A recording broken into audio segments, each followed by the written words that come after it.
नमस्कार शेतकरी मित्रांनो, मी आपला संदीप नेमाडे आपले पुन्हा एकदा स्वागत करतो शेती प्रयोगशाळा यूट्यूब चॅनलवरती. तर उन्हाळा लागलेला आहे. उन्हाचं तापमान पण खूप वाढलेलं आहे, आर्द्रता पण कमी झालेली आहे. याच विषयावर आजचा विषय आहे आणि शेतकऱ्यांना जो या उन्हामुळे होणारा त्रास आपल्या शेडमध्ये की काय काय एक्स्ट्रा करावं लागतं आणि काय काय नुकसान होतात. तर रेशीम उद्योगाचा विषय चालू करण्यापुढे एक विषय मी मांडतो. तर रेशीम उद्योगात एक नियम आहे, जो नियम आपले शेतकरी पाळत नाहीत. तो कोणते नियम आहे? तर या ठिकाणी चुकीला माफी नाही आहे.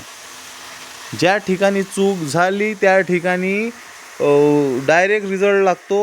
अळीला रोग होतात, ग्रासरी येते, त्यानंतर अळी फेकून द्यावं लागते. तर या ठिकाणी चुकीला माफी नाही आहे. उत्पन्न लाखांनाही होते 100%, पण या ठिकाणी चूक करणाऱ्या शेतकऱ्यांसाठी माफी नाही आहे. तर चूक व्हावी नाही म्हणून आपण प्रयत्न करत असतो. तर आम्ही जुने शेतकरी, तर जुन्या शेतकऱ्याला पण हे रेशीम उद्योगमध्ये काही सवलत नाही आहे. चूक झाली तर जुने शेतकरी का असो, नवे शेतकरी का असो, चूक झाली म्हणजे शेतकऱ्याचं जे बॅच आहे ते फेल 100% होते. त्यामुळे काय होते की चूक करण्यापासून आपण कसा बचाव केला पाहिजे, आपण चूक होऊ द्यायची नाही शक्यतोवर, असं यासाठी आपण काम करायचं असतं याच्यामध्ये. कारण की तुम्ही सगळं वाचलेलं असाल, अनुभव पण घेतलेला असेल की आपली ग्रासरी, फ्लॅचेरी, मस्कार्डिन होण्यापूर्वी आपण त्याला होण्यापासून वाचू शकतो. अळीला झाल्यावर त्याच्यावर कोणताच उपाय नाही, आपल्याला सर्वांना माहीत आहे. तसंच या उद्योगात आपल्याला जो रोग आहे आणि जे टेम्परेचर, आर्द्रता, पाला वेळेवर देणे, म्हणजे असे भरपूर सारे काम आहे, स्वच्छता, तर हे वेळेवर करायला आणि खूप प्राधान्य द्यायचं असतं. नाहीतर आपली बॅच फेल जाते 100%. आपलं आर्थिक नुकसान होतं, आपल्या परिवारावर पण खूप मोठं त्याचं इफेक्ट पडतो. कारण की हे डायरेक्ट आपल्या परिवाराशी, उत्पन्नाशी संबंधित विषय असतो. तर असं होऊ नका देऊ, त्याकरता आम्ही व्हिडिओ बनवलेला आहे. तर एका शेतकऱ्यांचं असं म्हणणं होतं की बाबा आमचा शेडमध्ये आम्ही गोंदपाट लावलेले आहेत आणि आपलं ठिबकची नळी पण बांधलेली आहे नेटवरती, पण टेम्परेचर तर ॲडजस्ट झालेलं आहे, पण आर्द्रता हे ॲडजस्ट होत नाही आहे. तर ॲडजस्ट का बरं होत नाही आहे? तर मी त्यांचा 1-2 व्हिडिओ बघितलं. तर त्यांचं काय झालेलं होतं की शेडला वरच्या बाजूला खूप सारे होल होते आणि गरम वारा आला तर त्या होलमधून बराच सारा वारा हा आतमध्ये येत होता आणि त्यामुळे काय होत होतं, आतमधली जी थंडी हवा आणि आर्द्रतेची हवा आहे ते बाहेर निघून जात होती. म्हणजे आपण इतका मोठा सेटअप लावला आणि एक छोट्याशा चुकीमुळे आपलं आर्द्रता वाढत नव्हती. तर ते गोंदपाटाने त्यांनी बंद केले, तर आर्द्रता त्यांची चांगल्या प्रकारे वाढ झालेली आहे. आणि काही शेतकऱ्यांकडे खूप पर्याय, पाणी कमी असतं, तर त्यांच्यासाठी माझ्यासाठी एक उपाय आहे. तर आपल्या बेडवरला पाला सुकला नाही पाहिजे आणि अळीला पण चांगल्या प्रकारे पाला मिळाला पाहिजे. तर आपण एक उपाय केलेला आहे. तर शेतकऱ्यांनी काय करायचं आहे, चॉकी मिळाल्यानंतर आपल्याला आपल्या शेडमध्ये खूप जागा कमी लागतं. चॉकी आणल्यानंतर आपण 4थ्या मोडपर्यंत जागा आपण जाता येता पण पाला टाकू शकतो. त्याच गोष्टीचा आपल्याला फायदा घ्यायचा आहे. तर आपण काय करायचं, जो पाला दिवसभरामध्ये अळीला लागतो तो आपण डिवाईड करून 4 वेळेस पाला दिला ना, थोडे कष्ट जातील तुमचे, पण तुम्ही स्वतः अनुभव घ्या की तुमचं बेड वाढणार नाही. त्याच्यानंतर अळीला ताजा पाला मिळाल्यामुळे पाण्याचं प्रमाण पानामध्ये खूप जास्त असतं, तर त्या अळीला त्याच्यामधून पाणी मिळतं, तर अळीचं वाढ झपाट्यानं होतं, रोग येत नाही. आणि बेड पण न वाढल्यामुळे बुरशीजन्य रोग आणि त्याच्यामधून जे गॅसेस बनतात आपल्या पाल्यामधून ते तयार होतील नाहीत आणि आपली अळी सेफ राहील. तर एवढे सारे फायदे आपले त्या 4 वेळेस पाला दिल्यामुळे होतं आणि 4थ्या मोडपर्यंत आपण ते सहजरित्या करू शकतो. तर या गोष्टीकडे शेतकऱ्यांनी नक्की लक्ष द्या. ज्यांचे बॅच आता चालू होणार आहेत, चॉकी येणार आहे, त्यांनी ही गोष्ट नक्की करून बघावी. हे अनुभवातून मी सांगत आहे. आणि एक प्रश्न होता व्हेंटिलेशनच्या बाबतीत. तर व्हेंटिलेशन मी काय करतो, माझं नेट याला एक गुंडपाट बांधलेलं आहे, तर मी हे ओपन करत नाही. तर आता तुम्ही म्हणणार की आता व्हेंटिलेशन कसं होणार? तर मी थोडं, माझ्याकडे लाईट कंटिन्यू असल्यामुळे माझ्याकडे एक उपाय केलेला आहे.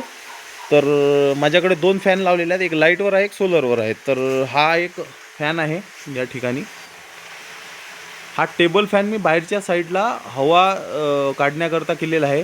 त्याचा फायदा हा होतो की आपल्याला हे जे खालची बाजू आहे या ठिकाणी थंड हवा राहतं आणि वरच्या साईडला गरम हवा राहतं. तर आपल्या शेडमध्ये 2 वातावरण असतात.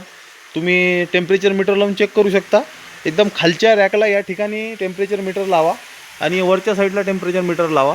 तर काय होणार, खालच्या बाजूला 1 डिग्रीचं तापमान तुम्हाला कमी जास्त आढळेल. तर आपल्या शेडमध्ये 2 प्रकारचे वातावरण आहेत. तर हे आपल्याला या मीटरमधून सिद्ध होतं.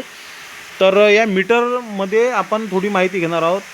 तर मीटरचं कसं झालेलं आहे, याच्यामध्ये टाईम सेट केलेलं नाही आहे. दुपारचा 1 वाजलेला आहे. 28% आर्द्रता, 28% तापमान आहे, 28.4 आणि 61% आर्द्रता आहे.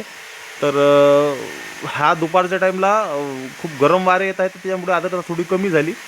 तर या मीटरला आपण पॉलिथिनमध्ये ठेवू नका. काय होते माहीत आहे का, आपण शेडच्या बाहेर न्या तुम्ही मीटर, तर कसं तापमान वाढतं आहे आणि आर्द्रता कमी होतं आहे. तर काय झालं, आपलं शेडचा एक लेअर आहे थंडा, तर तो त्या लेअरच्या आतमध्ये जे काम करतं ते बाहेर वेगळं असतं, आतमध्ये वेगळं असतं. तसंच याला काही शेतकरी काय करतात, जसं पॅक आलं ना तसं ठेवतात.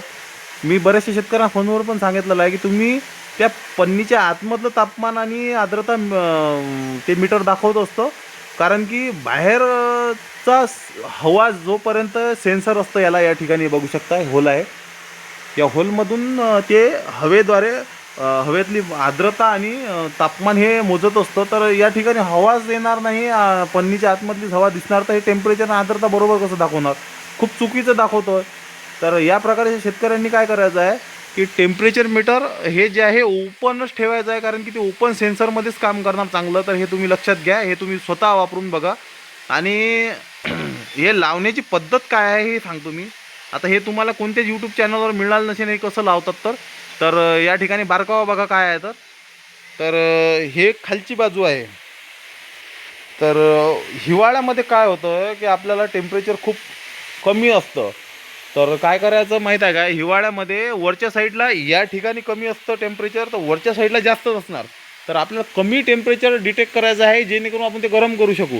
तर हिवाळ्यात काय करायचं, पहिल्या कप्प्याला आपण मीटर लावायचं आहे, जेणेकरून त्या टेम्परेचरपेक्षा जास्तच टेम्परेचर वरच्या साईडला असतं. तर आपल्याला त्याचा फायदा होतो. कमीत कमी टेम्परेचर आपल्याला माहीत पडतं, तर आपण ते गरम करण्यासाठी मदत करतो. आणि उन्हाळ्यात काय करायचं, उन्हाळ्यात वरच्या साईडला लावायचं, जेणेकरून काय होते, या 28.4 डिग्री तापमान आहे ना, तर याच्यापेक्षा खालच्या बाजूला कमीच असणार. म्हणजे या ठिकाणून खालच्या बाजूला सेफ झोन होणार. तर असं हे मीटर लावायची पद्धत आपल्याला, याची जे आपण ज्या ठिकाणी लावतो त्या ठिकाणची जागा आपल्याला बदलून आपण आपल्या शेडचं जे कमीत कमी आणि जास्तीत जास्त फायदा करून घेऊ शकतो.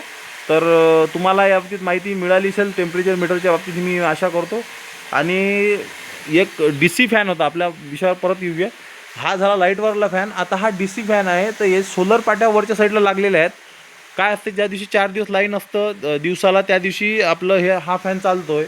आणि आणि 3 दिवस आपला फॅन हा चालतो आहे दिवसाला. तर हे फॅन चालवल्यामुळे काय होतं, हे नेट ओपन करायची काही गरजच नाही आहे. दिवसाला हे नेट मी ओपन करतच नाही आहे. त्यामुळे काय होतं की आतमधली चांगलं ऑक्सिजनवाली हवा आहे ते आतमध्ये येतं, आणि जे गरम हवा आहे हे वरच्या साईडची हे निघून जातं, आणि प्रॉपर आपल्या तापमान आणि आर्द्रता आपल्या शेडची, पूर्ण शेडची एकजीव होते. तर असे हे बारकावे आहेत. तर ते बारकावे तुम्ही समजून घ्या. आणि आपला जो आहे आता 7 फिडिंग झालेल्या आहेत या अळीला. दुसरा मोल्ड नंतर, चॉकीनंतर आपले 7 फिटिंग झालेले आहेत. अळीची साईज बघा, आणि या अळीला बघून तुम्हाला तिचं हेल्थ, म्हणजे आपलं जे आरोग्य आहे ते आपण कसं चेक करू शकतो. अळी चांगली सुदृढ, थोडाफार व्हाईट कलर, जास्त डार्क कलरची अळी नको. आणि अळी जी आहे ते शांत आणि पाला खाऊन थांबलेली पाहिजे आपल्याला. खूप अळी टेन्शनमध्ये आणि खूप पडत आहे, तर ते त्याच्यामध्ये रोग येण्याची शक्यता जास्त असतं. तर आपल्या बेडवर ज्या अळ्या आहेत त्या तशाच आपल्या खाऊन त्या ठिकाणी थांबत आहेत. तर हे आपल्यासाठी चांगलं एक हे आहे. पण काही शेतकऱ्यांच्या अळ्या काय होतात, हे बाजूनं साईडला चालतात, म्हणजे बाजूनं चालत चालत चालत बाजूनं जातात. तर ते अळी जी आहे ते रोगग्रस्त अळी असते.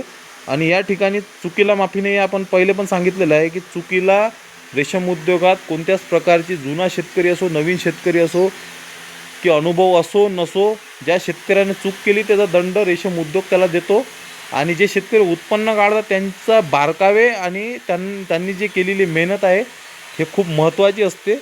तर त्या ठिकाणी आपण त्यांचं थोडंफार शिकून हे जे चुका आहेत ह्या टाळण्याचा प्रयत्न करा आणि उत्पन्न वाढवा. आता आपण आज 2 ते 3 विषयावर बोललेलो आहोत. एक पाला सुकण्याच्या बाबतीत टेम्परेचर मीटर आणि आज हे जे शेडमध्ये 2 वातावरण असतात मीटर लावण्याची पद्धत टेम्परेचरच्या बाबतीत आज आपण शिकलेलो आहोत. आणि आम्ही पण छोटे मोठे प्रयोग करून आपण प्रॅक्टिकलमधून शेतकऱ्यांपुढे व्हिडिओ मांडत असतो. तर आमचे चॅनल नवीन आले तर नक्की सबस्क्राईब करा. गरजूवंत शेतकऱ्यांपर्यंत व्हिडिओ नक्की पोहोचवा. आणि काही तुम्ही पण प्रयोग करा छोट्या छोट्या भागावरती. आणि रेशीम उद्योगात असेच प्रयोगाने आणि माहितीची देवाणघेवाण आपण करून शेतकऱ्यांसाठी उत्पन्न वाढवण्याचा प्रयत्न करू. कारण की माहिती हे दिल्यानं वाढते, कमी होत नसते. त्या उद्देशाने आपण हे व्हिडिओ प्रसारित करत असतो. तर नवीन व्हिडिओत भेटू. तोवर नमस्कार.